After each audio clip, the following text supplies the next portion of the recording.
నీకు వేలాది వందనాలు. స్తోత్రం చెల్లిస్తున్నాం ప్రభా. నాయనా, మరి యొక్క దినాన్ని మా జీవితంలో అనుగ్రహించావు ప్రభా. నీకు వందనాలు. నీవిచ్చిన ఆరోగ్యాన్ని బట్టి, ఆయుష్‌ని బట్టి నీకు వేలాది వందనములు. మా బిడ్డలందరూ మరొక్కసారి ప్రభా నీ కూడి నిన్ను స్తుతించి, నిన్ను ఘనపరిచి, నిన్ను ప్రార్థించడానికి నువ్వు మాకు అవకాశం అనుగ్రహించావు. అందుకు నీకు వేలాది వందనాలు. చేరిన ప్రతి బిడ్డని నాయనా నువ్వు ఆశీర్వదించండి ప్రభా. ఆత్మీయంగా ఎదగడానికి మాకు సహాయం చేయండి. నాయనా దీన్ని జరిపిస్తున్నటువంటి బిడ్డలకు కూడా నాయనా నువ్వు సహాయం చేయండి. సాంకేతిక లోపాలేమీ లేకుండా చక్కగా కార్యక్రమం జరగడానికి నువ్వు కృప చూపించి నడిపించమని వేడుకొంచున్నాము. మరి ఈ సమయంలో ప్రభా నీ వాక్యం కొరకు మేము వినడానికి ఎంతో ఆశతో సిద్ధపడుతున్నాం ప్రభా. మరి నీ వాక్యాన్ని ఎవరైతే అందించబోతున్నారో ఆ బిడ్డని ప్రత్యేకంగా నీ చేతులకు అప్పగిస్తున్నాం. నువ్వు వాక్యంతో నింపండి ప్రభా. బిడ్డని కరుణించండి, అభిషేకించండి. ఆ బిడ్డ ద్వారా మా వాక్యాన్ని మాకు వినిపింపజేయండి ప్రభా. జీవవాక్యం ప్రభా. నీ వాక్యము నాయనా మాకు బ్రతుకునిస్తది ప్రభా. కాబట్టి నాయనా వాక్యం వింటూ ఉండగా ప్రభా మా చెవులను తెరవండి, మా మనసులను సిద్ధపరచండి ప్రభా. ఆ వాక్యం మా మనసులో భద్రం చేసుకొని, ఆ వాక్యం ద్వారా ఈ లోకంలో జీవించడానికి మాకు సహాయం చేయండి ప్రభా. మా శక్తి చాలదు, మా బలం చాలదు. కేవలము నీ యొక్క ఆత్మీయ జ్ఞానంతోనే, పరిశుద్ధాత్మ సహాయంతోనే మేము జీవించగలను. సహాయం చేయండి. ఇంకా అంధకారంలో ఉన్న బిడ్డలు అనేకమంది ఉన్నారు ప్రభా. నాయనా అన్యాయంగా మిషనరీస్‌ని ఎంతో బాధపెడుతున్నారని వింటున్నాం ప్రభా. వారందరినీ నువ్వు జ్ఞాపకం చేసుకో ప్రభా. ఎవ్వరు భయపడిపోకుండా ప్రభా విశ్వాసంలో చక్కగా నిలబడడానికి, వాక్యం విని మమ్మల్ని మేము బలపరుచుకోవడానికి నువ్వు సహాయం చేయండి. మరొక్కసారి వాక్యాన్ని అందించిన బిడ్డని నీ పాదాల యొద్ద పెడుతున్నాం. వాక్యంతో నింపండి ప్రభా. వాక్యం ద్వారా వాక్యం మాకు వినిపింపచేయండి ప్రభా. ఎటువంటి భయము ఏమీ లేకుండా మేము జీవించడానికి శక్తిని మాకు అనుగ్రహించమని ఈ ప్రార్థన ప్రభువైన యేసు నామం పేరట వేడుకుంటున్నాం తండ్రి. ఆమేన్. ఆమేన్. ఆమేన్. ప్రైజ్ లార్డ్ అమ్మా. దేవుని నామానికి మహిమ కలుగును గాక. ప్రైజ్ లార్డ్ సిస్టర్ గారు. కూడి వచ్చిన పరిశుద్ధులందరికీ దేవుని నామంలో వందనాలండి. ఈ సమయంలో మనకు వాక్యాన్ని అందించడానికి దైవానుచిత్తంగా ఏర్పరచబడిన సహోదరి కేతూరా రాణి గారు మనకు వాక్యాన్ని అందించడానికి సిద్ధంగా ఉన్నారండి. సిస్టర్ గారు అందరికీ సుపరిచితులే. కొత్త వారి కోసం సభా మర్యాద కోసం చిరుపరిచయం. సిస్టర్ గారిని పరిచయం చేయడం గౌరవంగా భావిస్తా ఉన్నాను. సహోదరి కేతూరా రాణి గారు స్వస్థలం అనంతపురం. వాళ్ళ ప్రియమైన భర్త శ్యాంబాబు గారు అనంతపురంలోని జేఎన్టీలో ఎలక్ట్రికల్ ఇంజనీర్గా సేవలు అందిస్తా ఉన్నారు. సిస్టర్ కేతూరా రాణి గారు అనంతపురంలో అనేక మహిళా సెల్ గ్రూపులను స్థాపించి వారిని శిష్యులుగాను నాయకులుగాను తయారు చేస్తూ ఉన్నారు. అంతేకాకుండా అనంతపురం మరియు చుట్టుపక్కల మహిళలను దేవుని రాజ్య పరిచర్య కొరకు సన్నిద్ధం చేయుటకు గాను సెమినార్లు కూడా నిర్వహిస్తున్నారు. సిస్టర్ కేతూరా రాణి గారు మరియు శ్యాంబాబు గారులకు ఇద్దరు పిల్లలు. వారిద్దరు పిల్లలు హైదరాబాద్లో సాఫ్ట్వేర్ రంగంలో సేవలు అందిస్తూ ఉన్నారు. సిస్టర్ గారిని, సిస్టర్ గారి కుటుంబాన్ని దేవుడు దీవించిన విధానాన్ని బట్టి దేవునికి వందనాలండి. వెల్కమ్ టు సిస్టర్ గారు, ప్లీజ్ అండి. Praise Lord brother. Praise Lord sister. Virtual prayer fellowship లో కూడి వచ్చిన బిడ్డలందరికీ యేసుక్రీస్తు నామమున వందనాలు తెలియజేసుకుంటున్నాను. ఈ ఉదయకాల సమయంలో మరి దేవుడు నాకు ఇచ్చిన ఈ శ్రేష్టమైన సమయాన్ని వాక్యం ద్వారా మరి మనం మరి దేవుని యొక్క గొప్పతనాన్ని చెప్పుకొని మరి మనం బలపడాలని దేవుని సన్నిధిలోకి వచ్చి ఉన్నాం కాబట్టి దేవుడు మరి ఎన్నో గొప్ప కార్యాలు చేసే దేవుడు మన జీవితాల్లో నిజంగా ఊహించని కార్యాలు మరి చేస్తూ మరి జీవమిస్తూ ఇప్పటి వరకు మనల్ని నడిపించుకుంటూ వచ్చాడు. ఈరోజు మన వాక్య భాగంగా నిర్గమాకాండము 16వ అధ్యాయము నిర్గమాకాండము 16వ అధ్యాయము 2వ వచనము ఆ అరణ్యములో ఇశ్రాయేలీల సమాజం అంతయు మోషే అహరోన్ల మీద సణిగెను. ఇశ్రాయేలీలు మేము మాంసము వండుకొని కుండల యొద్ద కూర్చుండి తృప్తిగా ఆహారము తినినప్పుడు యెహోవా చేతి వలన ఏల చావకపోతిమి. ఈ సర్వ సమాజమును ఆకలి చేత చంపుటకు ఈ అరణ్యములోనికి మమ్మును అక్కడ నుండి తోడుకొని వచ్చితిరని వారితో అనగా యెహోవా మోషేను చూచి, ఇదిగో నేను ఆకాశము నుండి మీ కొరకు ఆహారము కురిపించెదను. దేవుడి మాటలు దీవించును గాక. ప్రార్థన చేసుకుందాం. దయామయుడా, స్తోత్రార్హుడా, స్తుతులకు పాత్రుడా, నీకు వందనాలు, స్తుతులు, స్తోత్రాలు. అయ్యా, ఈ యొక్క ఉదయకాల సమయంలో ప్రభువా నీ సన్నిధికి వచ్చాం.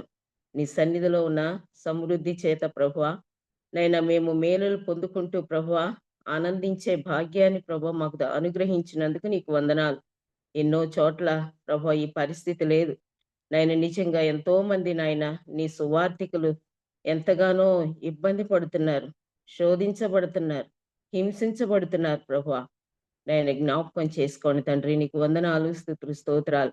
మేమైతే స్వేచ్ఛగా స్వాతంత్రంగా ఇక్కడ మేము నైనా నీ సన్నిధిలో ఆనందించగలుగుతున్నాం.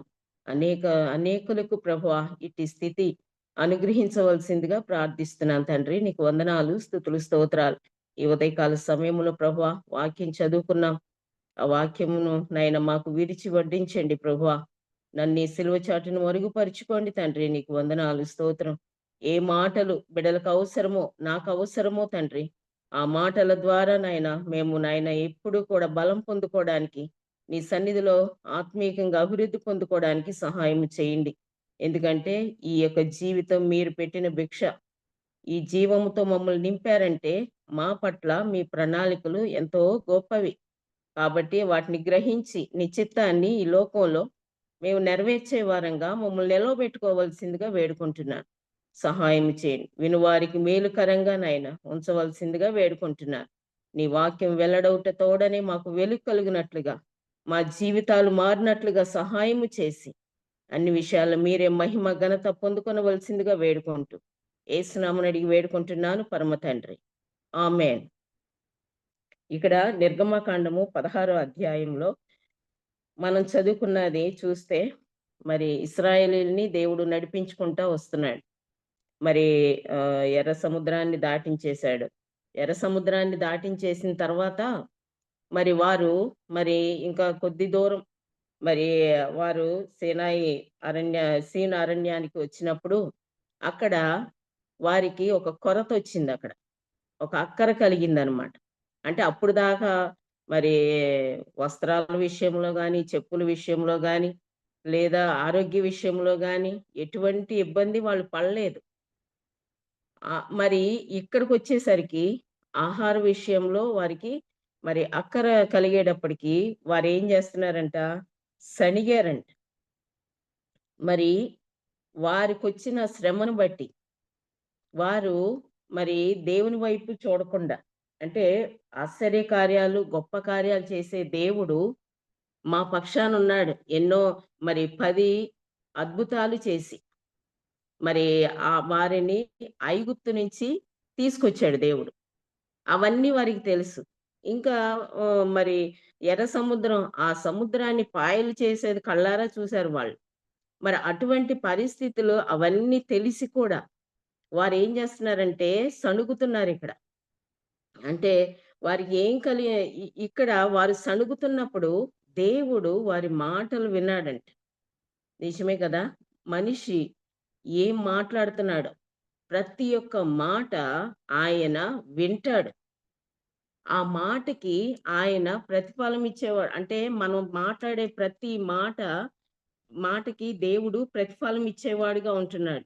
ఆ మాట ఇక్కడ మత్తయి సువార్త 12వ అధ్యాయంలో 36వ వచనంలో మనం చూస్తే, నేను మీతో చెప్పునదేమనగా మనుష్యులు పలుకు వ్యర్థమైన ప్రతి మాటను గూర్చియు విమర్శ దినమున లెక్క చెప్పవలసి ఉండును.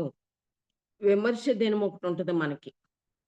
ఆ విమర్శ దినమున మనం మాట్లాడే ప్రతి మాటకి మనం ఏం చేయాలంటే లెక్క చెప్పాలి. అందుకనే దేవుడు అంటాడు కదా, మాట్లాడడానికి నిదానించాలంటాడు, వినడానికి వేగిరపడాలంటాడు. అంటే మనం ఏమేం మాట్లాడుతున్నాం ఒక్కొక్కసారి అనుకోకుండా మరి దేవునికి విరోధమైన మాటలు మనం ఎన్నో మాట్లాడుతూ ఉంటాం. వాటన్నిటిని దేవుడు చూస్తూ ఉంటాడు, వింటా ఉంటాడు. కాబట్టి వాటికి మనము ఏం చేయాలంటే లెక్క అప్పజెప్పవలసి ఉంది. నీ మాటలను బట్టి నీతిమంతుడు అని తీర్పు నొందుతావు. అంటే మంచిగా నీ మాటలు మంచిగుంటే దేవునికి ఇష్టకరమైనవిగా ఉంటే నువ్వు నీతిమంతుడిగా నువ్వు దేవుడు తీర్పు తీరుస్తాడు. నీ మాటలను బట్టియే అపరాధివని తీర్పు నొందుతావు. ఆ మాటలు నోటి నుంచి వచ్చే ప్రతి మాట మనల్ని అపరాధిగా తీర్చేదదే, నీతిమంతులుగా తీర్చేది కూడా అదేనంట. కాబట్టి ఎంత జాగ్రత్తగా ఉండాలండి మన మాటల విషయంలో. వాళ్ళు సణుగుతా ఉంటున్నారు. ఇంకోటి మరి సామెతల గ్రంథంలో మనం చూస్తే 24 అధ్యాయము 12వ వచనంలో ఏమంటాడంటే కింద రెండో లైన్‌లో, హృదయములను శోధించువాడు నీ మాటను గ్రహించును గదా! కదా! హృదయాన్ని శోధించే దేవుడు. ఒక్కొక్కసారి నువ్వేం మాట్లాడతావు అని విడిచిపెడతాడనమాట. మరి మనము అది గ్రహించుకోకుండా మనము మన యొక్క నోటితో ఇష్టానుసారంగా చేస్తే అది దేవుడు గమనిస్తాడు కదా! అందుకనే నిన్ను కనిపెట్టువాడు దానిని ఆ! ఎరుగుతా అంటే చూస్తా ఉంటాడు. ఏమేం మాట్లాడుతున్నావు నువ్వు? ఏమేం చేస్తున్నావు? దీనికి నీకొచ్చే ప్రతిఫలం ఏంటి? ఇవన్నీ దేవుడు లెక్క చూస్తాడు. ఇక్కడ వీళ్ళు సణుగుతున్నారు. సణుగుతున్నప్పుడు దేవుడు వింటున్నాడు. అంటే ఆయనకి ఎంత బాధగుంటది దేవునికి. నేను ఇన్ని కార్యాలు చేస్తున్నాను. వారిని నేను ఎంతో ఇష్టపడ్డాను ఇశ్రాయేలీయుల్ని. వారి పట్ల నేను చేసిన కార్యాలు ఎంతో గొప్పవి గదా! అవన్నీ కూడా వారు గ్రహించలేకపోతున్నారే అనని దేవుడు బాధపడుతున్నాడు. అయినా సరే దేవునితో సంబంధం లేదు వాళ్ళకి. వాళ్ళకి మేలు జరిగిందా లేదా? అందుకని కిందకొచ్చేసరికి ఈ 3వ వచనంలో ఏమంటాడంటే, ఇశ్రాయేలీయులు వాళ్ళంటున్నారు, మేము మాంసం వండుకొని కుండల యొద్ద కూర్చొని తృప్తిగా ఆహారం తిన్నప్పుడు ఎప్పుడుందండి వాళ్ళకి టైము? ఆ తృప్తిగా తినే పరిస్థితి ఎప్పుడుంది? వాళ్ళని ఆ పని ఆ యొక్క పని చేయమని, ఇటుకలు కాల్చమని వాళ్ళకి మట్టి ఇవ్వకుండా, ఏమి ఇవ్వకుండా మీరే సమకూర్చుకోండి అనని చెప్పి అంత విసిగిస్తే దే వారు దేవునికి మొరపెట్టారు వారు. మరి అట్లా కూర్చుని తినేటట్లయితే ఎందుకు పడతారాళ్ళు? అక్కడ వాళ్ళు అంటున్నారు వాడు, తృప్తిగా తిన్నప్పుడు యెహోవా వలన ఏల చావకపోతిమి. ఇక్కడ ఆహారం కొరతొచ్చేటప్పటికి వాళ్ళేం చేస్తున్నారంటే దేవుని మీద ఎందుకు చచ్చిపోలేదు మేము? అక్కడుంటే బావుండేది గదా! శ్రమలో వారేం చేస్తున్నారంటే ఐగుప్తుని జ్ఞాపకానికి తెచ్చుకుంటున్నారు. ఐగుప్తుని జ్ఞాపకం ఆ యొక్క మనస్సు వారికి ఉండకూడదనే గదా! దేవుడు వారిని బయటికి తీసుకొచ్చింది. మేలులతో నింపుతున్నది. వారిని నడిపిస్తున్నది. కానీ వెనక వైపు చూస్తున్నారు కదా! దేవుడంటాడు, "నాగటి మీద చెయ్యి పెట్టి వెనక తిరిగి చూచువాడు నా రాజ్యానికి పాత్రుడు కాదంటున్నాడు." మరి వీళ్ళేం చేస్తున్నారు? మేమప్పుడు అప్పుడు ఐగుప్తులో ఉన్నప్పుడు ఎంత బాగా మరి ఆ మాటలన్నీ నిజంగా దేవుడు వింటున్నాడు. ఈ పౌలు గారు ఏమంటాడు? వెనకనున్న వాటిని మరిచి ముందున్న వాటి కొరకు మనము వేగిరి పడాలంటాడు. మరి ఆ పరిస్థితుల్లో వీళ్ళు లేరనమాట. వీళ్ళు ఎంతసేపు శారీర సంబంధమైన దాన్ని ఎక్కువగా వారు కోరుకుంటా ఉంటున్నారు కదా! అందుకనే ఈ సారం ఈ ఏంటి మాకు ఈ పరిస్థితులు ఏంటి? మేము నడుస్తా ఉంటున్నప్పుడు మాకు ఆయాసం కలుగుతుంది. ఇవన్నీ కూడా వారు సణు సణుగుతా వస్తున్నారనమాట. అందుకని ఇక్కడ మరి ఆ ఐగుప్తుని గురించి వాళ్ళు ఆలోచిస్తున్నారు. అంతేకాదు మనము రక్షించబడిన తర్వాత ఎప్పుడైతే మరి ప్రత్యేకంగా లోకానికి ప్రత్యేకంగా జీవిస్తామో, మన ఆత్మీయ జీవితాన్ని అభివృద్ధి పొందుకుంటూ వస్తామో, ఏ పరిస్థితి వచ్చినా దేవుడు దాని నుంచి తప్పించగలడని నమ్మాలి కదా! ఎప్పుడైతే మనం నమ్ముతామో మన యొక్క విశ్వాసాన్ని దేవుడు ఘనపరుస్తాడు. ఆయా సమయాలను బట్టి ఒక్కొక్కసారి మనకి పరీక్ష అనేది వస్తది. ఆ పరీక్షలో మనము ఓర్పుతో, సహనముతో మరి దేవుని వైపు చూస్తా ఉన్నప్పుడు దేవుడు తన దక్షిణ హస్తాన్ని మన మీద చాపి మనల్ని ఆదుకునే దేవుడాయన. అందుకని ఇక్కడ అంటున్నాడు, శ్రమలో వారు ఐగుప్తును జ్ఞాపకానికి తెచ్చుకున్నారు వాళ్ళు. ఎందుకు మేమిట్లా అన్నీ నష్టపరుచుకుని దేవుని కొరకు నిలబడాలి అనని పౌలు గారు చెప్తున్నప్పుడు ఎన్నిసార్లు మనము దేవుణ్ణి ఆయాసపరిచాము. నేను రక్షించబడకుండా ఉన్నప్పుడు నేను ఎంత ఇదిగా ఉండేదాన్ని, అట్లా ఉంటే బాగుండేది, ఎన్నో సార్లు అనుకునున్నావేమో. దేవుడు ఈ ఉదయకాల సమయంలో మనతో మాట్లాడుతున్నాడు. ఎప్పటికీ కూడా మనము ఇంకా లోక సంబంధం కాదు. మనం ఎప్పుడు కూడా ఆత్మ సంబంధులం. ఆత్మ సంబంధులుగా మనం ఉన్నప్పుడు దేవుని మీద మనం భారం వేస్తామన్నమాట. అందుకని ఇక్కడ వారు ఇంకా ఏం కోరుకుంటున్నారు వారు? మేము చనిపోతే బాగుండు కదా! మరణాన్ని కోరుకుంటున్నారంట. ఆ ఈ తుచ్చమైన ఆహారం కొరకు. అంటే మనం అనుకోవచ్చు ఆహారం లేకపోతే ఎలా బ్రతుకుతాము? కానీ ఆహారము ఇవ్వకోకుండా దేవుడు ఉంటాడా వారికి? అన్ని మేలులు చేసినోడు, ఆశ్చర్యకార్యాలు చేసినోడు, అద్భుతాలు చేసినోడు ఇవ్వకోకుండా ఉంటాడా? మరి పైనే మరి అది ఎర్ర సముద్రం దాటిన తర్వాత 15వ అధ్యాయంలో మరి ఆయన అప్పుడు కూడా నీళ్లు లేవని వాళ్ళు సణిగినప్పుడు మరి ఆయన నీళ్ళనిచ్చాడు గదా! మరి ఇవన్నీ కూడా ఆ చేదు నీళ్ళైనప్పుడు వాటిని మళ్ళీ మంచి నీరుగా మార్చి కదా! హ్మ్. చెట్టు కొమ్మనేసి మంచి నీళ్ళుగా మార్చి వారికిచ్చిన దేవుడు ఇవ్వకోకుండా ఉంటాడా? ఇవన్నీ కూడా వారు ఆలోచించలేకపోతున్నారు కదా! మరణాన్ని కోరుకుంటున్నారు. యోబు శ్రమలొచ్చినప్పుడు మరి భార్య అంటుంది, "ఎందుకయ్యా ఇంకా యథార్థత వదలకుండా ఉంటావా? దేవుణ్ణి తిట్టి చనిపో. దేవుణ్ణి దూషించి చనిపో నువ్వు." మరి అట్లా అన్న ఆమె మళ్ళీ 10 మంది బిడ్డలను గందాం కదా! అంటే యోబుకు ఉన్న ఓర్పు, సహనము అదొక పరీక్షా కాలం అన్నమాట. ఆఖరికి భార్య ద్వారా కూడా ఆయన శోధించబడ్డాడు. అయినప్పటికీ ఎంత ధైర్యంగా నిలబడ్డాడు యోబు. మరి నిజంగా అటువంటి శ్రమలు వచ్చినప్పుడు ఎలా ఉండాలి? అంటే దేవుడంటాడు అంత మరి అగ్ని వంటి మహాశ్రమలొచ్చినాయని మీరనుకోవద్దు. మీరు ఎంత వరకు ఆ శ్రమలు సహించగలుగుతారో అంతే ఇస్తానంటాడు. మరి అటువంటిది ఇక్కడ వారేం జేస్తున్నారు? ఆహారం కొరకు మేము చచ్చిపోతే బావుండు అనే మనసొచ్చింది ఇశ్రాయేలీయులకి. అంతేకాదు అక్కడ ఏం జేస్తున్నారంట వారు? ఈ సేవకుల్ని వారు నడిపిస్తున్న వారిని వారి మీద సణుగుతున్నారు వాళ్ళు. మోషే, అహరోనుల మీద సణుగుతున్నారు. సేవకుల మీద వారిని నిందిస్తున్నారు వాళ్ళు.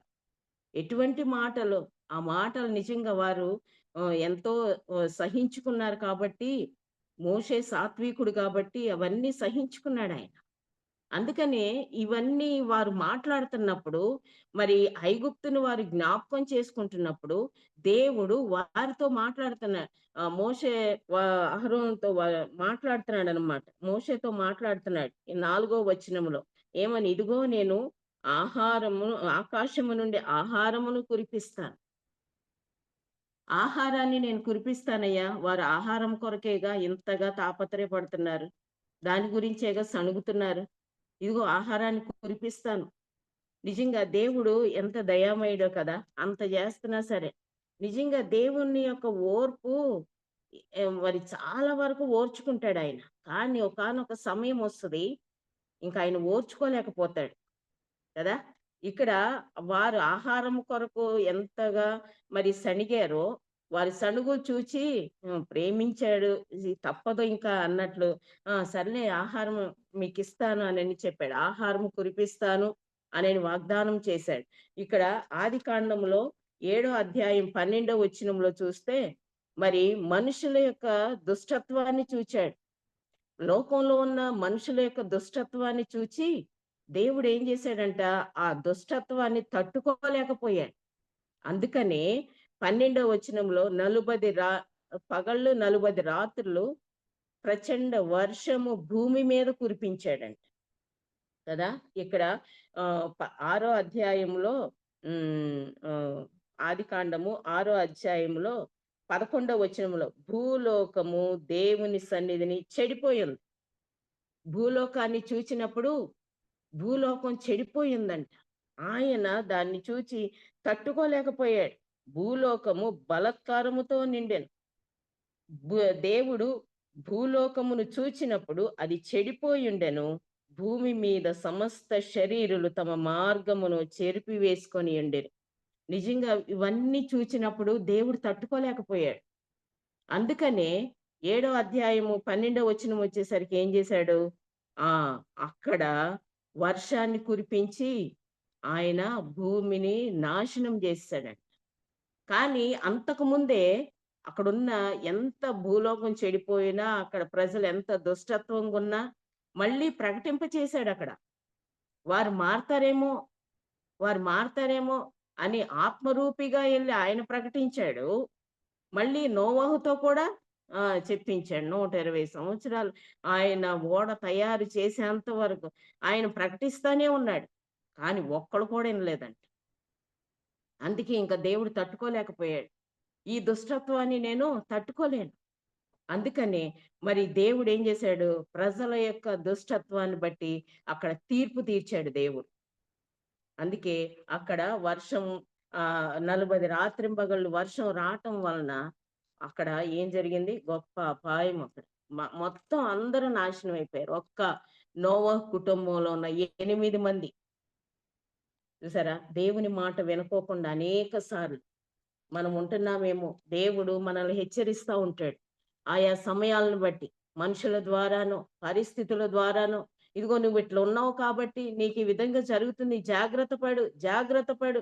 దేవుడు హెచ్చరిస్తున్నప్పుడు మనం వినకపోతే ఆ శిక్ష చాలా ఘోరంగా ఉంటది. మళ్ళీ ఇక్కడ ఆదికాండములో 19వ అధ్యాయంలో ఇక్కడ 19వ అధ్యాయంలో మనం చూచినప్పుడు 23వ వచనంలో 24వ వచనంలో అప్పుడు యెహోవా సొదొమ మీదను గొమొర్రా మీదను యెహోవా యొద్ద నుండి గంధకమును అగ్నిని ఆకాశము నుండి కురిపించి, ఇక్కడ చూసావా సొదొమ గొమొర్రా పట్టణాలు. ఆ సొదొమ గొమొర్రా పట్టణాల్లో కూడా ప్రజలు పాపం, ఎంత పాపం విస్తరించిందంటే అక్కడ, ఆ పాపాన్ని చూచి దేవుడు తట్టుకోలేకపోయాడు. అందుకనే వాళ్ళ అక్కడున్న మరి వాళ్ళ మొర్ర దేవునికి చేరిందంట కదా! ఇక్కడ చూడండి 18థ్ అధ్యాయములో 18థ్ అధ్యాయము ఆదికాండము 20వ వచనములో, మరియు యెహోవా సొదొమ గొమొర్రాలను గూర్చిన మొర గొప్పది గనుకను వాటి పాపము బహు భారమైంది. చూసారా? ఇక్కడ ఆ పాపాన్ని గురించి ఎంతగా సొదొమ గొమొర్రా మొర్ర పెట్టిందంట.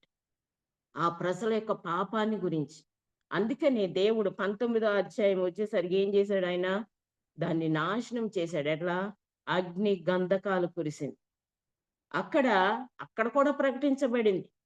విజ్ఞాపన చేశాడు గదా అబ్రాహాము, ప్రభువా 50 మంది నీతిమంతులుంటే రక్షిస్తావా? అని మొదలుపెట్టి 10 మంది వరకు ఆయన అడే ప్రభువా నువ్వు 10 మంది నీతిమంతులుంటే రక్షిస్తావా పట్టణాన్ని? అప్పటి వరకు దేవుడు ఓపికగా విన్నాడు.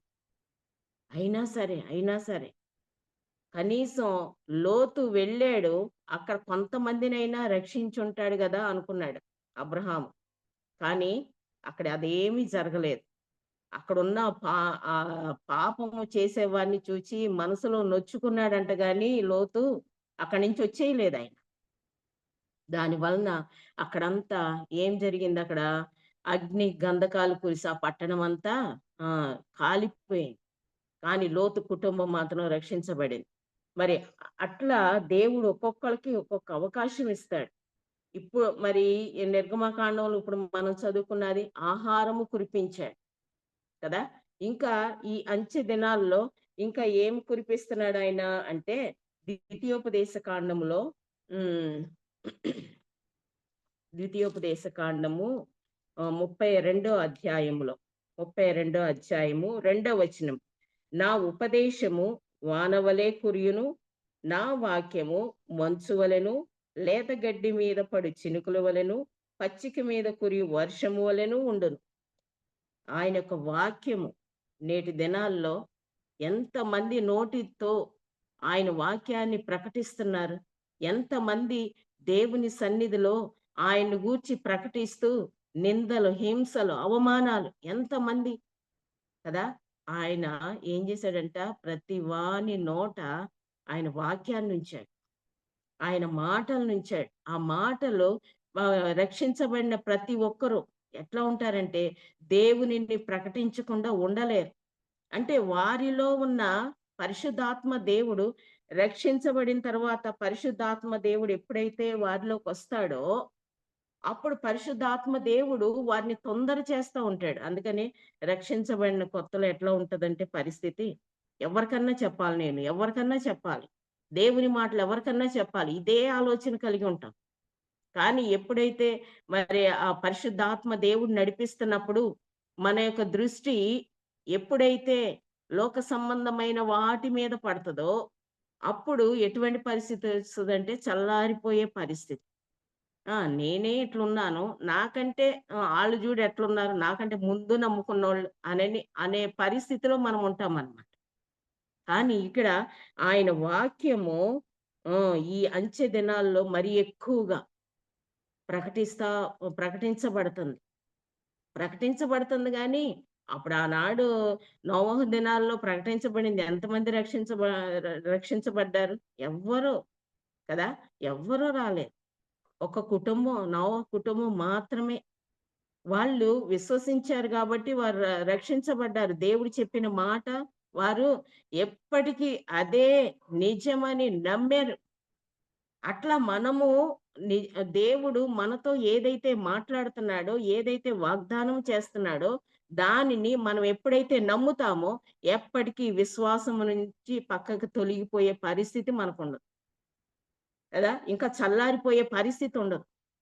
అందుకని ఇక్కడ ఆయన వాక్యము వానవలే కురుస్తుందిప్పుడు. కదా! ఆ వాక్యము మంచు వలె ఆ! అందరికీ దేవుని నమ్మిన వారికేంటి, నమ్మని వారికేంటి ప్రతి చోట అది ప్రకటించబడుతుంది. కాబట్టి దానికి లోబడితే నిజంగా దేవుడు మన ద్వారా ఎన్నో మరి నమ్మిన వారి ద్వారా ఎన్నో గొప్ప కార్యాలు జరిగిస్తాడు. తర్వాత ఇక్కడ అపోస్తల కార్యాల గ్రంథంలో మరి 2వ అధ్యాయము 33వ వచనంలో కాగా ఆయన దేవుని కుడిపార్శ్వమునకు హెచ్చింపబడి పరిశుద్ధాత్మను గూర్చిన వాగ్దానమును తండ్రి వలన పొంది మీరు చూచుచు వినుచున్న దీనిని కుమ్మరించి ఉన్నాడు. ఇదేంటిదంటే పరిశుద్ధాత్మను దేవుడు కుమ్మరింపజేశాడు. అపోస్తలుల నాటి కాలమున పెంతెకొస్తు దినమున ఆ యొక్క పరిశుద్ధాత్మను కృమ్మరించినప్పుడు మరి ప్రతి ఒక్కరూ బలం పొందుకున్నారు. ఆ పరిశుద్ధాత్మ ద్వారా దేవుని యొక్క వాక్యాన్ని వారు ప్రకటించారు. ఆ పరిశుద్ధాత్మ ద్వారా వారు దేవుడంటే ఏంటో అసలు ఎక్కువగా వారు తెలుసుకున్నారింక. శక్తి పొందుకున్నారు వారు. ఆ శక్తి ద్వారా అనేక చోట్లకెళ్ళి శ్రమలొచ్చినా, ఇబ్బందులొచ్చినా దేవునిని ప్రకటించుట మానమని చెప్పారు. అంతకుముందు వారి పరిస్థితి ఏంటి? మరి ఈ పేతురు గారున్నారనుకోండి. ఆయన దేవుడి శిలువ మీదకి ఎక్కే ముందు ఆయనేమంటున్నాడు? ఆయనెవరో నాకు తెలీదు. ఇట్లా అన్న పేతురు ఎప్పుడైతే పరిశుద్ధాత్మను పొందుకున్నాడో నిజంగా ఆయన చనిపోయిన వారిని సైతము లేపాడాయన. మరి యాకోబు దేవుని కొరకు చనిపోవడానికి ఇష్టపడ్డాడాయన. మొదటి హతసాక్షి ఆయనే కదా! ఈ విధంగా వారందరూ దేవుని కొరకు ప్రాణం పెట్టే స్థితికి వచ్చారు వాళ్ళు. ఎందుకని? దేవుని మీద వారి విశ్వాసము పెరిగిపోయింది. పరిశుద్ధాత్మ దేవుడు ఆ విధంగా వారిని నడిపించాడు. వారు వెళ్తుంటే వారి నీడ పడి స్వస్థతలు జరిగినాయి కదా! అంతకుముందు నిలువెచ్చని స్థితిలో వాళ్ళు ఉండేవాళ్ళు. కానీ ఎప్పుడైతే పరిశుద్ధాత్మను వారు పొందుకున్నారో, పరిశుద్ధాత్మను దేవుడు వారి మీద కురిపించాడో, వెంటనే వారు శక్తి పొందుకొని అనేక చోట్ల సాక్షులుగా నిలబడ్డారు వాళ్ళు. కదా! అందుకే మరి ఇక్కడ మరి యాకోబు పత్రికలో మనం చూస్తే 4వ అధ్యాయము 7వ వచనములో సహోదరులారా ప్రభువు రాకడ వరకు ఓపిక కలిగి ఉండుడి. కదా! రాకడ వరకు మనం రక్షించబడిన ఆ రక్షణను కొనసాగించటానికి, ఆ రక్షణలో ఆనందించటానికి ఓపిక కలిగి ఉండాలి మనం కదా! ఆయన రాకడ వరకు. చూడుడి వ్యవసాయకుడు తొలకరి వర్షమును, కడవరి వర్షమును సమకూడు వరకు విలువైన భూఫలము నిమిత్తం ఓపికతో కాచుకొనుచు దాని కొరకు కనిపెట్టును కదా కదా. అందుకనే ప్రభు రాకడ సిద్ధంగా ఉంది. తొలకరి వర్షము దేవుడు మన మీద కురిపించాడు ఆయన మొదటి రాకడ ద్వారా. ఆయన వచ్చాడు, ఆయన మన కొరకు ఏమేం చెయ్యాలనేది అన్నీ చేసేసాడు. తన ప్రాణాన్ని పెట్టి మనలందరినీ రక్షించుకున్నాడు. పాపము లేని వారిగా చూడాలని మన పాపాన్ని ఆయన మీద వేసుకొని పాపముగా చేయబడ్డాడు. అయినా మన యొక్క సంతోషం, ఆనందం ఆయనలో చూడాలని ఆయన అనుకున్నాడు. అందుకనే ఆత్మ రక్షణ మనకు అనుగ్రహించాడు. ఆ రక్షణ ఉచితముగా వచ్చింది. అంతవరకు ఆగిపోకూడదు కదా, ఇంకా ముందు కొనసాగాలి. లోతైన అనుభవంలోనికి వేరుపారిన జీవితాన్ని మనం కలిగి ఉండాలి. అప్పుడే దేవుడు మనని బహుగా వాడుకుంటాడు ఈ లోకంలో. ఆయన చిత్తాన్ని నెరవేర్చేవారుగా వాడుకుంటాడు. ఆయన చిత్తాన్ని నెరవేర్చుకోకుండా మనం ఎంతగా ఈ లోకంలో బ్రతికిన వ్యర్థం కదా. ఎందుకంటే దేవుడు మనకి తలాంతులు ఇచ్చాడు. ఆ తలాంతుల్ని మనం ఎప్పుడు కూడా వ్యర్థపరచుకోకూడదు. దేవుని కొరకు వాడి కృపావరాలు గాని, తలాంతులు ఇవన్నీ కూడా దేవుడు మనకి ఎందుకు ఇచ్చాడంటే, ఈ లోకంలో మనం ఆయన కొరకు పని చేసి ప్రతి ఒక్కరికి మనం తలగా ఉండాలి. ఆశీర్వాదాల విషయంలో మనం అడుగుతాం ఏమని, ప్రభువా నన్ను తలగా ఉంచు. ఆశీర్వాదాలు ఇస్తాడు, ఇవ్వడానికే ఆయన ఉన్నారు. కానీ ఆయన పని చేసి, అందుకని ఫిలిప్పీ పత్రికలో ప్రతివాడు తన సొంత కార్యాలే చూసుకుంటాడు ఎంతవరకు. ఆ సొంత కార్యాల్లో యేసుక్రీస్తు కార్యం చూచినప్పుడే నీ జీవితానికి విలువ కదా. వీరు ఇశ్రాయేలీల ఆనాడు సణిగినప్పుడు దేవుడు ఎంతో ఓర్చుకున్నాడు. ఇక్కడ మనం 7 రకాల వర్షాలు మనం చూచాం కదా ఆయన కురిపించింది. ఒకటేమో మా జలప్రళయం వస్తే నోవా కాలంలో, సొదొమ గొమొర కాలంలోనేమో ఆయన అగ్నితో అదంతా కాల్చివేసినప్పుడు అది అగ్ని గంధకాలు కురిపించాడని, ఆహారం కురిపించాడని, పరిశుద్ధాత్మను కుమ్మరించాడని, తర్వాత వాక్యాన్ని కుమ్మరిస్తున్నాడని ఈ అంచె దినాల్లో కదా.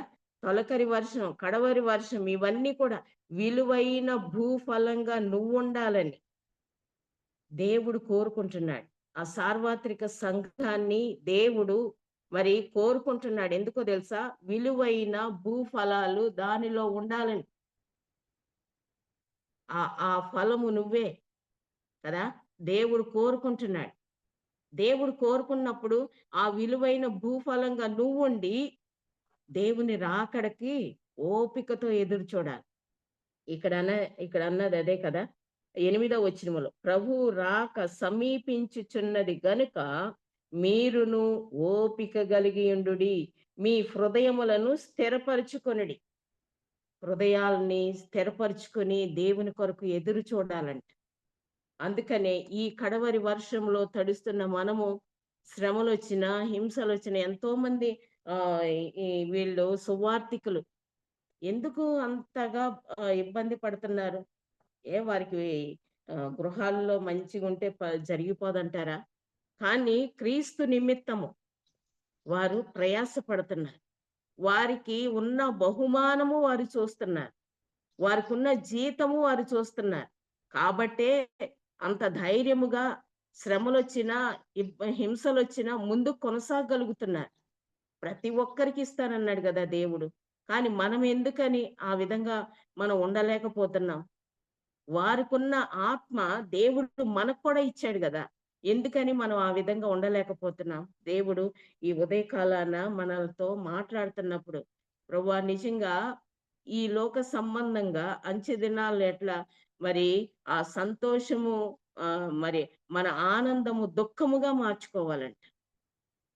నశించిపోతున్న ఆత్మల పట్ల ఎంత భారం కలిగి ఉండాలి. దేవుడు అందుకే ఈ విధంగా మనతో మాట్లాడుతూ వస్తున్నాడు కదా. ఇక్కడ మనము చదువుకున్న నిర్గమకాండము 16వ అధ్యాయములో ఇక్కడ ఆయన ఏమన్నాడు? ఆహారము కురిపిస్తాను, ఆకాశము నుండి ఆహారము కురిపిస్తాను అనని వాగ్దానము చేశాడు ఇక్కడ కదా, వాగ్దానం చేశాడు. ఆ వాగ్దానము మరి ఆయన ఎక్కడ 14వ వచనం వచ్చేసరికి ఆయన నెరవేర్చాడనమాట కదా.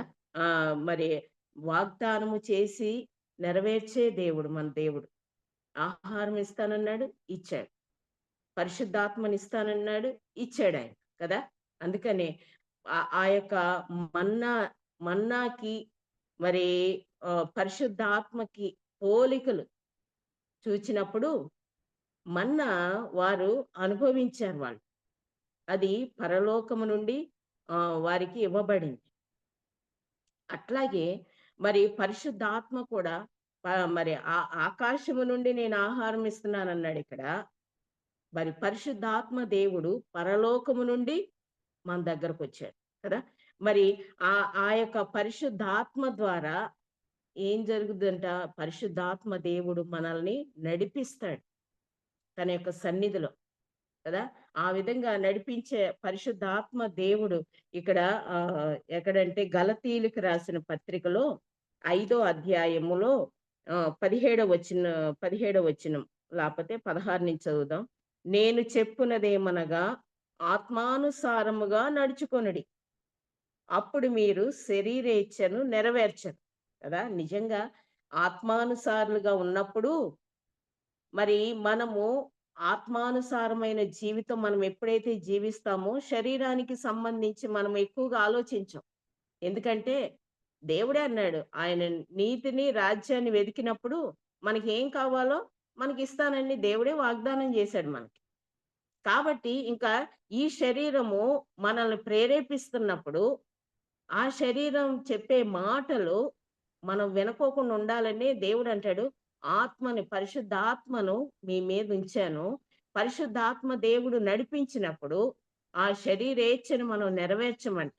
అందుకని 17వ వచనంలో ఇంకా ఏమంటున్నాడు, శరీరము ఆత్మకును ఆత్మ శరీరమునకును విరోధముగా అపేక్షించును కదా. ఏం చెయ్యాలనుకుంటున్నామో కింద అది కూడా ఉంటది. ఏమి చెయ్యాలని నిశ్చయిస్తామో అది చెయ్యలేకపోవడానికి కారణం ఏంటి? శరీరేచ్ఛలను మనం నెరవేరుస్తున్నాం కాబట్టే ఇదిగో ఈ పని నేను చెయ్యాలనుకున్నప్పుడు చేయలేకపోతున్నా. కానీ మనం ఎప్పుడైతే ఆత్మానుసారులుగా ఉంటామో పరిశుద్ధాత్మ దేవుడే మనల్ని నడిపిస్తూ ఉంటాడు. అందుకనే పౌలు గారు ఏమంటాడు, ఈ శరీరాన్ని నలగొట్టుకోవాలంట కదా. ఈ లోక సంబంధంగా అన్ని చూపిస్తా ఉంటదన్నమాట ఈ శరీరం. అది చూడు, ఇది చూడు, అది చూడు, ఈ విధంగా మన కన్నులకి ఇంపైనవన్నీ చూస్తున్నప్పుడు అది కావాలి, ఇది కావాలి, ఎంతగానో మనం తాపత్రయపడతా ఉంటాం.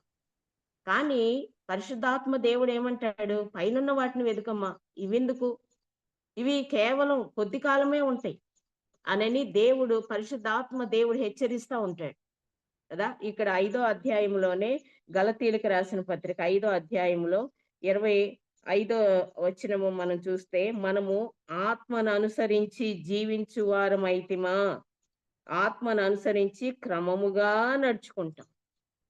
మనలో ఒక క్రమాన్ని పెడతాడు పరిశుద్ధాత్మ దేవుడు కదా. ఆ క్రమములో ఎప్పుడు కూడా ముందుకి కొనసాగుతా ఉన్నప్పుడు నిజంగా దేవుని యొక్క గొప్ప సహాయము ఎప్పుడు మనకు అందుద్ది. ఎప్పుడు ఇదిగో ఇప్పుడు ఉంది అప్పుడు లేదు కాదు, ఎప్పుడు కూడా ఆయన కన్ను దృష్టి చేత ఆయన యొక్క హస్తముతో మనము నడిపించబడతా ఉంటాం ఎప్పుడు కూడా కదా. అందుకని ఇక్కడ మరి అపోస్తలులు ప్రార్థన చేస్తా వచ్చినప్పుడు వారు మరి పరిశుద్ధాత్మను పొందుకున్న తర్వాత మరి ప్రకటిస్తా ఉన్నప్పుడు వారు తెలుసుకున్న దానిని ప్రకటించకుండా ఉండలేకపోతున్నారు. పౌలు గారు కూడా ఎట్లా, నేను వెళ్ళి ఎక్కడో చోట చెప్పాలి, ఎవరికోలో చెప్పాలి, దేవుని గురించి ప్రకటించాలి, ఈ ఆశ ఎక్కువగా. కానీ ఒక్కొక్కసారి పరిశుద్ధాత్మ దేవుడు ఆపేస్తా ఉంటాడు. ఎక్కడికి వెళ్ళాలనేది ఆయన చెప్పినప్పుడు వెళితే మనకు మేలు కలుగుతుంది. ఆయన చెప్పినప్పుడు వెళ్తే ఆత్మలు దొరుకుతాయి అన్నమాట. ఇక్కడ మరి ఆయన 6వ వచనము నుండి చూస్తే మరి ముసియా వరకు దగ్గరకు వచ్చి బితూనియాకు వెళ్ళుటకు యత్నము చేసిరు గాని యేసు యొక్క ఆత్మ వారిని వెళ్ళనీయలేదు కదా.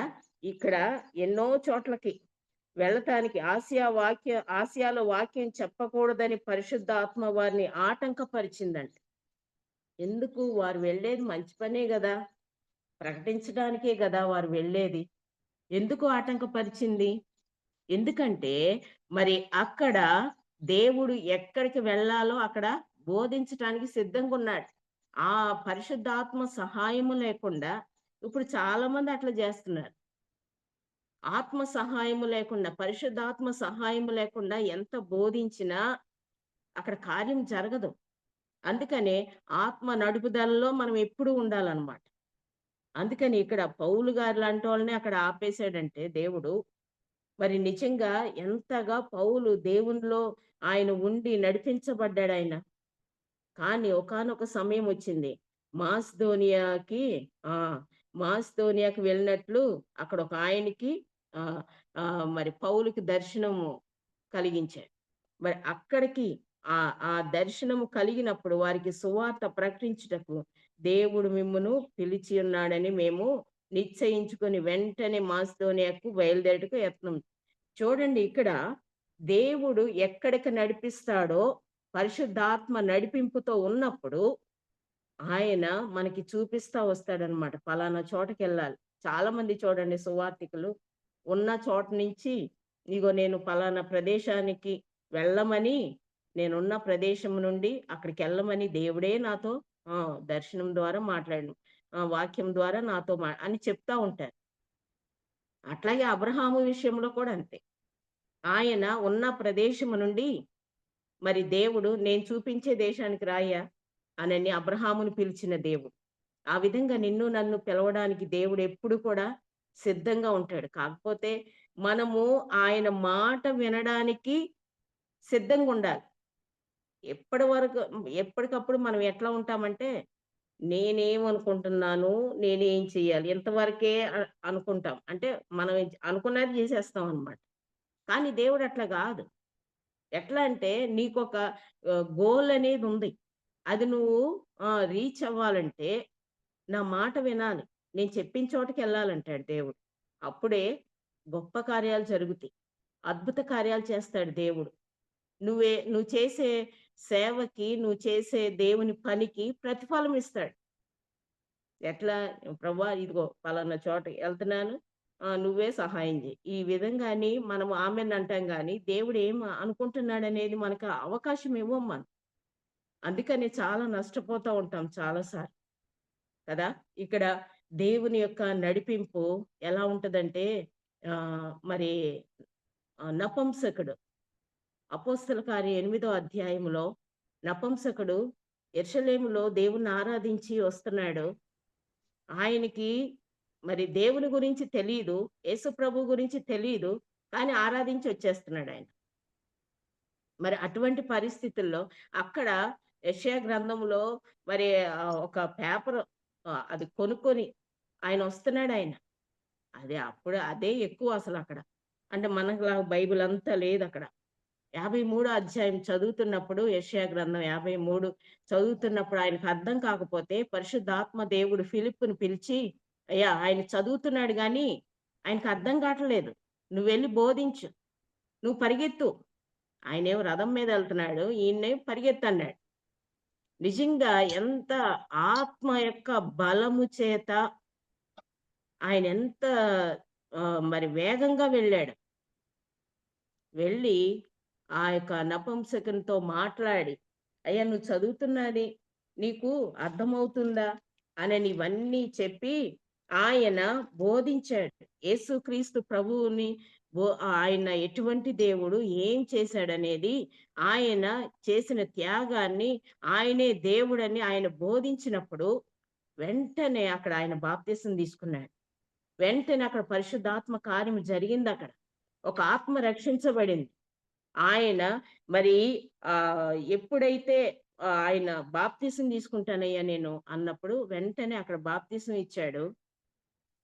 అక్కడి నుంచి ఫిలిప్పును ఆత్మ ఇంకో చోట కొనిపోయాడంట కదా. ప్రభు ఆత్మ ఫిలిప్పును అక్కడి నుంచి తీసుకుని వెళ్ళిపోయాడు. మళ్ళీ ఇంకా ఎప్పుడు కూడా ఆ నపుంసకునికి ఈయన ఫిలిప్పు కనిపించలేదంట. అరే! అంత దేవుడు ఆయనకి అక్కడ ఒక ఆత్మను రక్షించడానికి ఫిలిప్పును వాడుకున్నాడు. మరలా ఎళ్లి ఇప్పటికి ఎన్నో సార్లు వింటా ఉంటాం గదా వాక్యం. ఎన్ని సార్లంటే నిజంగా మనము విన్న అన్ని సార్లు ఇంకెవరు వినరేమో. ప్రతిరోజు, ప్రతి క్షణం ఆ వాక్యములో మనం వింటా ఉంటాము. కొన్ని గుర్తుపెట్టుకుంటాం, కొన్ని వదిలేస్తాం. అంటే మనకేం గావాలో మనకు తీసుకుంటాం, వదిలేస్తాం అన్నమాట. కానీ దేవుని యొక్క వాక్యం ఎంతో విలువైంది గదా! దాని ప్రకారము నడుచుకోవాలంటాడు దేవుడు. మరి దాని ప్రకారం నడుచుకున్న వాళ్ళు దేవుని కొరకు నిలబడతారు కదా! అందుకని ఇక్కడ నిర్గమకాండములో ఆయనేం చేశాడంట, వాగ్దానం చేశాడు. మన్నా ఇస్తానని, అంటే ఆహారం ఇస్తానని వాగ్దానం చేశాడు. మళ్ళీ ఇచ్చాడాయన. కదా! వాగ్దానం చేసి మళ్ళీ ఇవ్వబడింది. అట్లాగే పరిశుద్ధాత్మను కూడా దేవుడు పరలోకము నుండి ఇచ్చాడు. పేతురు రాసిన మొదటి పత్రికలో 1 అధ్యాయము 12వ వచనములో చూస్తే, పరలోకము నుండి పంపబడిన పరిశుద్ధాత్మ వలన మీకు సువార్త ప్రకటించిన వారి ద్వారా, కదా! పరిశుద్ధాత్మ ఎప్పుడైతే పొందుకున్నారో వారు ఏం చేశారంటే సువార్త ప్రకటించారు కదా! అందుకనే ఎప్పుడైతే పరిశుద్ధాత్మను మనం పొందుకుంటామో పరిచర్య చేసే వరం అనేది దేవుడు మనకి ఇస్తాడు. సువార్త ప్రకటించే స్థితి మనకి ఇస్తాడనమాట. కాబట్టి ఆ యొక్క పరిశుద్ధాత్మ ద్వారా దేవుడు మొదటే వాగ్దానం చేశాడు కదా, నేను వెళ్ళిపోయిన తర్వాత మీకు ఆదరణకర్తను పంపిస్తాను అని వాగ్దానం చేసిన దేవుడు మళ్ళీ అపోస్తల కార్యం 2వ అధ్యాయంలో ఆ వాగ్దానాన్ని నెరవేర్చాడు. ఆ వాగ్దానాన్ని నెరవేర్చేంత వరకు, అంటే పరిశుద్ధాత్మని ఇస్తానన్నాడు, వాగ్దానం చేశాడు. వాగ్దానం చేసిన దేవుడు ఆయన 2వ అధ్యాయం వచ్చేసరికి ఆ పరిశుద్ధాత్మను వారికి అనుగ్రహించాడు. తర్వాత మరి వారు అది పరిశుద్ధాత్మను పొందుకునేంత వరకు వారిని అక్కడే ఉండమని వారిని హెచ్చరించాడు కూడా దేవుడు కదా! ఇక్కడ అపోస్తల కార్యం 1వ అధ్యాయంలో 8వ వచనంలో, ఆయనను పరిశుద్ధాత్మ మీ మీదికి వచ్చినప్పుడు మీరు శక్తి నొందెదరు గనుక మీరు యెరూషలేములోను యోదయ సమరయ దేశములందంతటను భూదిగంతముల వరకును నాకు సాక్షులయ్యుందురని. మనము భూదిగంతముల వరకు సాక్షులుగా ఉండాలని దేవుని యొక్క ఆశ. అందుకనే పరిశుద్ధాత్మతో నింపుతాను, కనిపెట్టి ప్రార్థన చేయండి అంటాడు. కనిపెట్టి అంటే చాలా మంది ఏమనుకుంటారంటే, మనము ఎప్పుడైతే బాప్తీసం తీసుకుంటామో అప్పుడు దేవుడు మనలోకి వచ్చేస్తాడు, పరిశుద్ధాత్మ దేవుడు అని అనుకుంటారు. కాదండి. ఎప్పుడైతే మనము బాప్తీసం తీసుకున్నప్పుడు కాదు, మన మనస్సు ఎప్పుడైతే మార్పు చెందుద్దో అప్పుడు పరిశుద్ధాత్మ దేవుడు మనలోకి వస్తాడు. చాలా మంది ఉద్యోగం వచ్చిందనో, లేకపోతే అప్పులు తీరినియనో, అనారోగ్యం పోయిందనో, ఇట్లా ఈ విధంగా బాప్తీసాలు తీసుకుంటా ఉంటారు. కానీ అది కాదు గాని, దేవుని వాక్యము చేత ఎవరైతే బలపరచబడతారో, ఎవరైతే వారి మనసు మార్చుకుంటారో, ఆ మారు మనస్సు పరిశుద్ధాత్మను మన హృదయములో నింపేటట్లుగా దేవుడు చేస్తాడు. ఆ మారు మనసు అంటే లోకానికి ప్రత్యేకంగా మనం ఉన్నప్పుడు మనలో దేవుడు నివసించి సంచరిస్తానంటాడు. ఆయన నివసించి సంచరిస్తున్నప్పుడు మన హృదయము ఆయనకు అనుకూలంగా ఉండాలి గదా! అందుకని ఇక్కడ పరిశుద్ధాత్మ దేవుడు ఆయన మరి పరిశుద్ధాత్మని ఇస్తానని దేవుడు వాగ్దానం చేశాడు. ఆ వాగ్దానాన్ని బట్టే 2వ అధ్యాయంలో వారికి ఇవ్వబడింది కదా! ఇవ్వబడింది. తర్వాత ఈ యొక్క మన్నా వేసినప్పుడు 16వ అధ్యాయంలో మన్నా కురిసినప్పుడు 15వ అధ్యాయం నిర్గమకాండము 16వ అధ్యాయం 15వ వచనంలో, ఇశ్రాయేలీయులు దాన్ని చూచినప్పుడు అది ఏమైనది తెలియక ఇదేమి అని ఒకరితో ఒకరు చెప్పుకున్నారంట. ఆ మన్నా కురిసింది, దేవదూతలు తినే ఆహారాన్ని దేవుడు వారికి ఇచ్చాడు ఇశ్రాయేలీయులకి. ఇచ్చినప్పుడు ఆ మన్నా మరి ఎప్పుడైతే భూమి మీద పడిందో అది ఏమైంది తెలియక ఇదేమి అన్నారు అని అనుకున్నారంట కదా. ఇదేమి అంటే ఆ ఇదేమి అని అనుకుని అంటే వాళ్ళకి అర్థం కాలేదు అదేంటో. వాళ్ళ చూచినప్పుడు ఇదేంటి ఇట్లా ఉంది అని అనుకున్నారంట. ఆ విధంగానే అపోస్తల కార్యాల్లో వారు పరిశుద్ధాత్మ పొందుకున్నప్పుడు కూడా రెండో అధ్యాయము 8వ వచనములో అంటే అపోస్తల కార్యము 2వ అధ్యాయం 8వ వచనములో మనలో ప్రతి వాడు తాను పుట్టిన దేశపు భాషతో వీరు మాటలాడుట మనం వినుచున్నామే ఇదేమి. అక్కడ మన్నా పడినప్పుడు అది అర్థము గాక ఇదేంటబ్బా ఇట్లా ఉంది అని వారు అక్కడ ఇశ్రాయేలీయులు ఏ విధంగా అయితే అనుకున్నారో ఇక్కడ మరి అపోస్తలులు పరిశుద్ధాత్మ పొందుకున్న తర్వాత అక్కడ నిలబడి చూస్తున్న వారందరూ కూడా ఏమనుకున్నారంట, మనలో ప్రతి వాడు తాను పుట్టిన దేశ భాషతో వీరు మాటలాడుట మనం వినుచున్నామే ఇదేంటి. పరిశుద్ధాత్మ కూడా వారికి అర్థం కాల. ఇదేంటి ఈ విధంగా చేస్తున్నారు, ఈ విధంగా భాషలు మాట్లాడుతున్నారు. నిజంగా ఇది ఒక గొప్ప మర్మం అన్నమాట. ఆ గొప్ప మర్మాన్ని దేవుడు మనకి తెలియచేస్తా, ఇదిగో ఈ పరిశుద్ధాత్మను మనం ఎప్పుడైతే పొందుకుంటామో మనము దేవుని కొరకు శ్రమ పడటానికి కూడా మనము ఓర్చుకుంటాం, సిద్ధంగా ఉంటాం. శ్రమ అయినా హింస అయినా ఏదైనా సరే దేవుడు మన పక్షాన ఉంటాడనే ధైర్యం మనకు వస్తుంది. అందుకనే వారు అంటున్నారు, ఇదేమి ఆ పరిశుద్ధాత్మ ఈ విధంగా ఉన్నారేంటి వీళ్ళంతా, ఈ భాషలు మాట్లాడుతున్నారేంటి అని వారు అనుకున్నారంట అక్కడ. చూసారా, అందుకనే దేవుడు కూడా ఈ లోకానికి వచ్చినప్పుడు ఆయన చేసే కార్యాలు అవన్నీ చూసినప్పుడు వాళ్ళకి అర్థం కాలేదు. యేసుక్రీస్తు ప్రభు ఏంటి ఎట్లా చేస్తున్నాడు, విశ్రాంతి దినాన్ని ఆచరించడే అట్లా చేస్తున్నాడే, మరి ధర్మశాస్త్రానికి వ్యతిరేకంగా చేస్తున్నాడే అని వాళ్ళకి అర్థం కాని పరిస్థితుల్లో అంటే ఆయన వచ్చినప్పుడు ఆయన లోకములోకి వచ్చాను కానీ లోకం ఆయన్ని తెలుసుకోలేదు.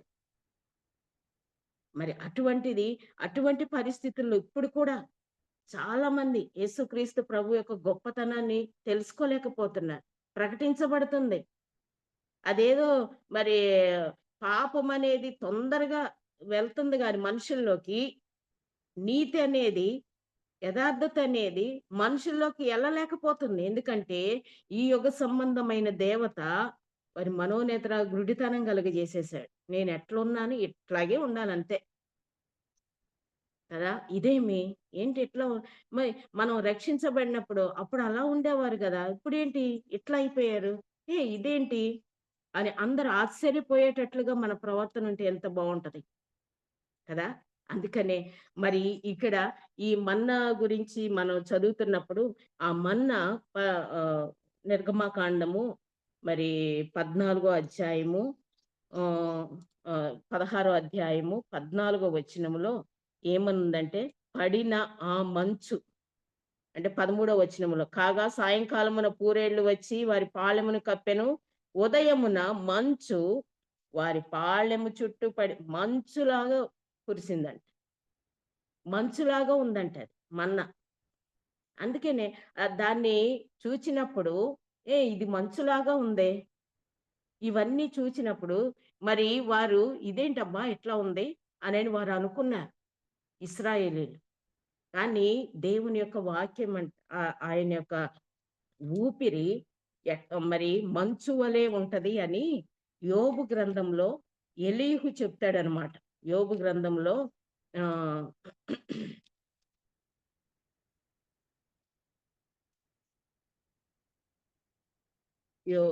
యోబు 37వ అధ్యాయం, యోబు గ్రంథము 37వ అధ్యాయంలో 10వ వచనంలో ఈ మాటలు ఉంటాయి. ఏమనంటే 37వ అధ్యాయం దేవుని ఊపిరి వలన మంచు పుట్టును. చూసారా, ఆయన ఊపిరి ఎట్లా ఉంటదంట, మంచులాగా. ఆ మంచులాగా ఉన్న ఆ ఊపిరి నిజంగా ఈ భూలోకంలో ఉన్నప్పుడు, ఈ భూమి మీద ఉన్నప్పుడు ఆయన అప్పటికి పరిశుద్ధాత్మ దేవుడు వస్తాడని ఆయన వాగ్దానం చేశాడు గానీ, ఆ తర్వాత ఆయనేం జేశాడు, తిరిగి లేచిన తర్వాత, ఆయన చనిపోయి పునరుద్ధానుడైన తర్వాత శిష్యులందరూ ఒక గదిలో ఉన్నప్పుడు ఆయన వారి మీద ఊదాడంట. ఆయన ఊది పరిశుద్ధాత్మను పొందుకోండి. అంటే మనకు అపోస్తల కార్యం 2 అధ్యాయంలో పరిశుద్ధాత్మ దేవుడు మరి పరలోకము నుండి అనుగ్రహించబడ్డాడని ఉంది గాని, మరి యోహాను సువార్త 20వ అధ్యాయంలో మరి 22వ వచనంలో చూస్తే ఆ శిష్యుల దగ్గరకొచ్చి ఆయనేం చేశాడంట, పరిశుద్ధాత్మను పొందుకున్నట్టుగా ఊదాడంట. అంటే అప్పటి వరకేంటి, పరిశుద్ధాత్మ దేవుడు వచ్చి వెళ్తూ ఉండేది. కానీ శాశ్వతంగా ఉండేది అపోస్తల కార్యం 2 అధ్యాయం నుంచి శాశ్వతంగా మన మధ్య పరిశుద్ధాత్మ దేవుడు సంచరించటం స్టార్ట్ చేశాడు కదా! అందుకనే మనలో ఉండడానికి ఆయన ఇష్టపడ్డాడు కదా! ఆయన మరి మంచు వలె ఆయన మాటలు కదా! ఊపిరి మంచు వలె ఉంటదంట. అంటే అంత నెమ్మది గలిగిన దేవుడు. అంత మరి ఆయన మాటల ద్వారా ఆదరించే దేవుడు. ఆయన వాక్యము ద్వారా ఎప్పుడు కూడా మనకు ఆదరణ కలిగించే దేవుడాయన కదా! అందుకనే ఆ యొక్క ఆదరణలో మనం ఉండాలని దే దేవుడు మరి ఎప్పుడు కూడా కోరుకుంటాడు. ఆనాడు మరి శిష్యులు కూడా అటువంటి ఆదరణ కలిగి ఉండాలనే పరిశుద్ధాత్మ దేవుడు ఈ భూమి మీదకి మరి మరి మామూలుగా రాకముందు ఆయన ఏం చేశాడంట, ఊదాడంట. ఊదినప్పుడు వాళ్ళందరూ అక్కడ పరిశుద్ధాత్మను పొందుకున్నట్టు మనము చూస్తా ఉంటాం. ఇక్కడ మరి మన్నా ఎట్లా ఉందంట, ఆయన మరి ఆ మన్నా తినడం వలన వారేం ఏం చేశారంట, మరి బలం పొందుకున్నారంట. బలం పొందుకున్నారు. నిజమే గదా! ఇశ్రాయేలీయులు నడిపించబడుతున్నప్పుడు 40 సంవత్సరాలు ఆ మన్నానేసాడు దేవుడు. ఆ మన్నాను కురిపించినప్పుడు ఆ మన్నా తిని వారు మరి బలవంతులయ్యారు. అందుకనే గదా! ఇప్పుడు కాలేబు ఉన్నాడనుకోండి. కాలేబుని చూస్తే ఆయన అంటాడు, నేను ఐగుప్తు నుంచి బయలుదేరినప్పుడు నాకు 40 సంవత్సరాలు. మరి ఇక్కడ 85 సంవత్సరాలు ఇప్పుడు నాకు కదా! ఆ! ఆ 80 అప్పుడెంత బలముందో ఇప్పుడు కూడా అంతే బలముందంటాడు. అందుకనే నాకు కొండ ప్రాంతం ఇవ్వండి. అనాకీయులున్న ప్రాంతం ఇవ్వండి. నేను యుద్ధం జేస్తా. నేను యుద్ధం జేస్తా. చూడండి ఆ బలము చూడండి. ఎవరైతే దేవుని మరి ఆశ్రయిస్తారో అందుకనే మరి యోహాను సువార్త 6వ అధ్యాయంలో చూడండి ఎన్నో సార్లు పరలోకము నుండి దిగి వచ్చిన ఆహారం నేనే, జీవాహారం నేనే ఈ విధంగా చెప్తా ఉంటాడు దేవుడు ఎన్నో సార్లు. మరి అటువంటి ఆహారాన్ని వారు ఆశ్రయించినప్పుడు, దాన్ని అనుభవించినప్పుడు వారిలో ఏం కలిగిందంట? బలము. కదా! ఆ బలముతోనే కాలేబు ఆ మాట అంటాడనమాట. నాకు అప్పుడెంత బలముందో అంటే ఐగుప్తులో నుంచి మరి నేను బయలుదేరినప్పుడు ఎంత బలముందో, ఇప్పుడు కూడా అంతే బలం. ఆ ఆ బలముతోనే ఆ బలముతోనే ఆయనేం జేశాడనమాట, తనకిచ్చిన స్వాస్యాన్ని హెబ్రోన్ అనే స్వాస్యాన్ని ఆయన పొందుకున్నాడనమాట. కదా! ఆ అనాకీయుల్ని అక్కడి నుంచి వెళ్ళగొట్టాడంట కాలేబు.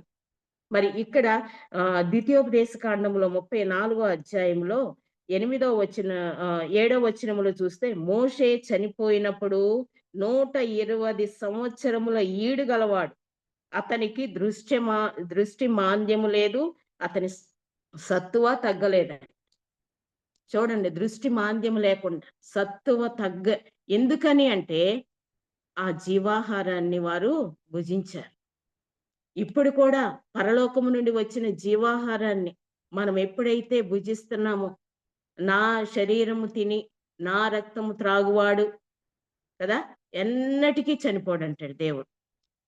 మరి అటువంటి జీవాన్నిచ్చే ఆ దేవునిని మనం ఎప్పుడైతే మరి అనుభవిస్తామో, మరి ఆ దేవుని కొరకు ఎప్పుడైతే నిలబడతామో, దేవుడు మనల్ని ఎప్పుడు కూడా ధైర్యపరిచేవాడిగా, మనల్ని బలపరిచేవాడిగా ఆయన బలము ద్వారా మనము ఎన్నో గొప్ప కార్యాలు మన జీవితాల్లో జరిగినట్లుగా దేవుడు సహాయం చేస్తాడనమాట. అందుకని ఎఫెసీయులకు రాసిన పత్రిక 3వ అధ్యాయము, ఎఫెసీయులకు రాసిన పత్రిక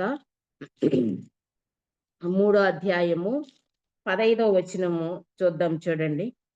మీరు అంతరంగ పురుషుని యందు శక్తి కలిగి ఆయన ఆత్మ వలన బలపరచబడినట్లుగాను, కదా. అంతరంగ పురుషుడు శక్తి కలిగి ఉండాలంటే మన ఆత్మ, కదా. పరిశుద్ధాత్మ దేవుడు మనల్ని బలపరిచేదిగా అంతరంగములో మనం శక్తి కలిగి ఉండాలి. పైకి ఎంత ఆహారం తీసుకున్నా, ఎంత బలం కలిగి ఉన్నా అది కాదు గాని శారీరకంగా కాదు దేవుడు చెప్పింది. మరి మరి యొక్క ఆత్మ, కదా. మన ఆత్మను దేవుడు బలపరిచి మనల్ని ఏం చేస్తాడంట, క్రీస్తు మీ హృదయములలో విశ్వాసము ద్వారా నివసించినట్లుగాను, కదా. ఆయన మనలో నివసించేటట్లుగా మనల్ని బలపరుస్తాడంట, కదా.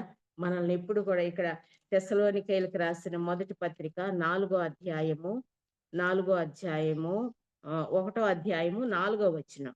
తెస్సలోనికైలకు రాసిన మొదటి పత్రిక 1వ అధ్యాయం 4. ఏలయనగా దేవుని వలన ప్రేమింపబడిన సహోదరులారా, మీరు ఏర్పరచబడిన సంగతి అనగా మా సువార్త మాటలతో మాత్రము గాక శక్తితోనూ పరిశుద్ధాత్మతోనూ సంపూర్ణ నిశ్చయతతోనూ మీ యొద్దకు వచ్చి ఉన్న సంగతి మీకు తెలియను. ఎట్లా సువార్త ఎట్లా వస్తుందంట, మాటలతో మాత్రము కాదంట, కదా. సువార్త ప్రకటించబడుతున్నప్పుడు మాటలతోనే కాదు గాని ఎట్లా అంట, శక్తితో పరిశుద్ధాత్మతో సంపూర్ణ నిశ్చయత. అంటే ఇంకా అక్కడి నుంచి దేవుని యొక్క మాట విన్న తర్వాత ఇంకెవ్వరు కూడా మళ్ళీ వెనక తిరిగి ఉండే పరిస్థితి ఉండకూడదు. అటువంటి నిశ్చయతలోనికి తీసుకురావాలంటే మనలో పరిశుద్ధాత్మ దేవుడు ఉండాలన్నమాట. ఆ పరిశుద్ధాత్మ దేవుడు మనల్ని మరి ఆయన పని కొరకు వాడుకుంటున్నప్పుడు మరి ఎంతో మందిని దేవుని యొద్దకు తీసుకురాగలిగిన స్థితి దేవుడిస్తాడు, కదా. ఈ యొక్క మన్నా మరి మన్నాని ఇచ్చినప్పుడు మరి అది ఎట్లా మరి కూర్చుకోవాలంటే వంగి, కదా. వంగి వాళ్ళు ఏరుకుంటా ఉండాలి. కింద పడింది నేల మీద, మరి ఆ మన్నాని వంగి ఏరుకుంటా ఉండాలన్నమాట. ఆ వంగటం అంటే విధేయత చూపించటం, కదా. ఎవరైతే దేవునికి విధేయత చూపిస్తారో వారిలో దేవుడు పరిశుద్ధాత్మ నింపి తన పని కొరకు వాడుకుంటాడంట, కదా. పరిశుద్ధాత్మ ద్వారా మరి విధేయత కలిగిన వారు ఎన్నో గొప్ప కార్యాలు, ఆశ్చర్య కార్యాలు వారి ద్వారా దేవుడు జరిగిస్తాడు. మరి ఇప్పటి వరకు మనం మాట్లాడుకున్న ఈ యొక్క వాక్యం, కదా, ఆ యొక్క మన్నా గురించి, మన్నాకి పరిశుద్ధాత్మకి ఉన్న ఆ యొక్క తేడాలు, కదా. అది ఇది అంటే పరిశుద్ధాత్మ అనేది అంటే మన్నా ఆకాశము నుండి పడింది, పరిశుద్ధాత్మ కూడా పరలోకము నుండి ఇవ్వబడింది. మన దేవుడు జీవాహారమై ఉన్నప్పుడు ఆ జీవాహారాన్ని మనం ఎప్పుడైతే ఆశిస్తామో, మన జీవితానికి అన్వయించుకుంటామో, మన జీవితంలో దాన్ని నింపుకుంటా ఉంటామో, అప్పుడు దేవుడు మన ద్వారా మరి ఈ లోకంలో ఎన్నో గొప్ప కార్యాలు జరిగేటట్లుగా చేస్తాడు. మనల్ని దేవుని విషయంలో తలగా ఉంచే దేవుడు అన్నమాట. మరి అటువంటి మహత్కరమైన మరి స్థితిలో మనల్ని ఉంచాలని, ఆశ్చర్యకరమైన స్థితిలో మనల్ని ఉంచాలని దేవుడు ఆశపడుతున్నప్పుడు మన చూపు, మన యొక్క ఆలోచన ఎటువైపు ఉంటుంది? ఒకసారి ఆలోచించుకుందాం. ఎందుకంటే దేవుడు మనకెన్నో అవకాశాలు ఇస్తా ఉంటాడు. ఆ అవకాశాలని సద్వినియోగం చేసుకుంటూ ముందుకు కొనసాగితే నువ్వు నిజంగా ఈ భూమిని తలకిందులు చేసే స్థితిలో దేవుడు నిన్నుంచుతాడు. మరి ఆ విధంగా ఉండటానికి దేవుడు మనకి సహాయం చేయనుగాక. దేవుడి మాటలు దీవించును గాక. Praise Lord. ఆమేన్. థ్యాంక్ యూ అమ్మా. మరి చాలా చక్కని విషయాలు, హెచ్చరికలతో కూడిన వాక్యాన్ని బోధించినందుకు వర్చువల్ ప్రేయర్ ఫ్యామిలీ తరపున మీకు ప్రత్యేక వందనాలు తెలియజేస్తున్నాను. మన మధ్యలో ఉన్న ప్రైజ్ ప్రైజ్ లాడమ్మా. మన మధ్యలో ఉన్న పాస్టర్ ధనరాజ్ గారు ముగింపు ప్రార్థన, పరలోక ప్రార్థన ఆశీర్వాదం ఇవ్వాల్సిందిగా కోరుతున్నానండి. పాస్టర్ ధనరాజ్ గారు, గుడ్డుపల్లి ధనరాజ్ గారు. ప్రార్థన చేద్దామండి. ప్రేమ కలిగిన ప్రభువా, దయ కలిగిన తండ్రి, మహోన్నతుడా, సర్వోన్నతుడా, సర్వశక్తిమంతుడా ప్రభువా, మరి నువ్వు మా కొరకు ఒక ఆదరణకర్తను పంపించు. మరి ఆదరణకర్తని ఫాలో చేయడానికి సహాయం చేయండి. ప్రతి విషయంలో కూడా ఆయన యొక్క నడిపింపును మేము చూడడానికి, ఆయన సన్నిధిని మేము అనుభవించడానికి మాకు సహాయం చేయండి ప్రభువా. నీవే మాకు తోడుగా ఉండండి. నీవు మాకు వాగ్దానం చేస్తావు, ఈ యుగాంతం వరకు మేము చనిపోయినంత వరకు కూడా మాకు తోడుగా ఉంటానని మాకు వాగ్దానం చేసేస్తావు. ఈ భూమి మీద మరి నీతోనే నడవడానికి, నేను నీ మనసు కలిగి నిన్ను పోలే మేము నడుచుకోవడానికి చూపించండి ప్రభు. ప్రతి విషయంలో నీ ఆత్మ నడిపింపును మేము గ్రహించడానికి సహాయం చేయండి ప్రభు. ఏదో మా సొంత నిర్ణయాలు, ఏదో మాకు తెలుసు కదా, మాకు అన్ని తెలుసు అనే ఆలోచనలు కాకుండా నీ యొక్క చిత్తమును గ్రహించి నీ ఆత్మ నడిపింపును మేము ఫాలో చేయడానికి, నీ చిత్తానుసారంగా నీ ఆత్మ నడిపింపు ద్వారా నడుచుకోవడానికి చూపించండి. అమ్మగారు చెప్పిన వాక్యాన్ని ఆమె కుటుంబాన్ని దీవించండి, పరిచయం దీవించండి. ఈరోజు హెచ్ఎల్ ప్రోగ్రామ్ లో ఉన్నటువంటి మరి ప్రభా అందరినీ కూడా దీవించి ప్రభా ఆశీర్వదించమని, నీవే మహిమ పొందుకోమని యేసుక్రీస్తు నామంలో అడుగుతున్నాను తండ్రి, ఆమేన్.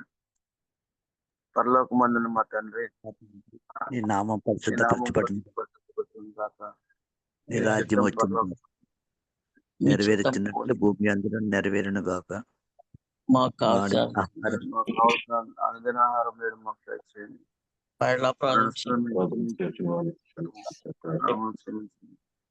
సోదరులకి తప్పించు. ఎందుకనగా రాజ్యము, బలము, శక్తి, మహిమ నిరంతరము నీవైనావు తండ్రి. ఆమేన్. ఆశీర్వాదం తీసుకున్నామండి. మన తండ్రి అయిన దేవుని ప్రేమయు, ఆయన కుమారుడైన యేసుక్రీస్తు కృపయు, పరిశుద్ధాత్మ దేవుని అన్యోన్య సహవాసము, ఆయన నడిపింపు, కాపుదల, ఆయన చిత్తము మనందరికీ తోడుగా ఉండి నడిపించి దీవించి ఆశీర్వదించిన గాక. ఆమేన్. ఆమేన్.